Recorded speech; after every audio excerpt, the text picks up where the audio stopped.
The weirdest thing that ever happened to you that made you think that God was real? And I'm not talking about believing in some kind of universal energy. My son Junior was life flighted from here to St. Louis Children's Hospital because he had meconium aspiration. He couldn't breathe. His lungs were basically stuck like this. We were told at 8 weeks that he would need to have a lung biopsy done. So they did a lung biopsy. Guess what? He can't live with the lungs that he had. There's no way.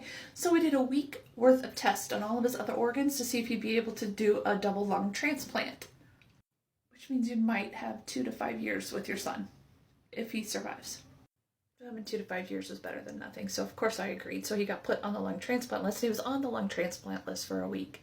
Then Liz, the chaplain, she decided to come up and pray with us. And we're like, you know what? We're just going to touch Junior and pray right over top of him. It was like, ah, just like that, you know. Well, you weren't supposed to touch him because anytime you did, his heart rate would go up, his oxygen levels would decrease because he was in a drug-induced coma and on a ventilator.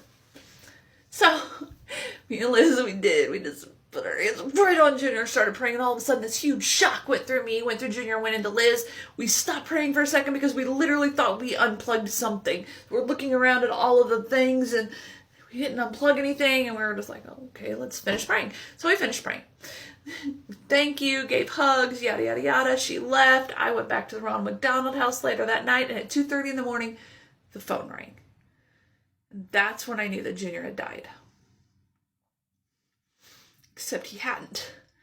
Tanya, his nurse, was on the other line, and she was freaking out. She was like, I don't know why. I don't know what's going on, but he's starting to move oxygen through his body. Like, we're going to have to, start turning his oxygen levels down, and we're going to have to start running more tests. I don't know what's happening.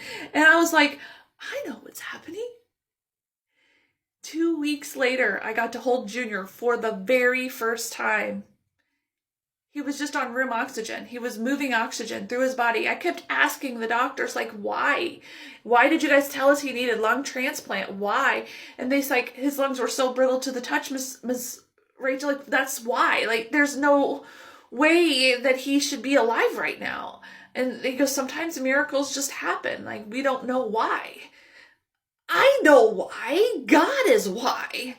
You can't look at my son Junior, who is now 18, in immaculate health, and not believe. You just can't. At least I can't. To me, God is real, and he's my best friend.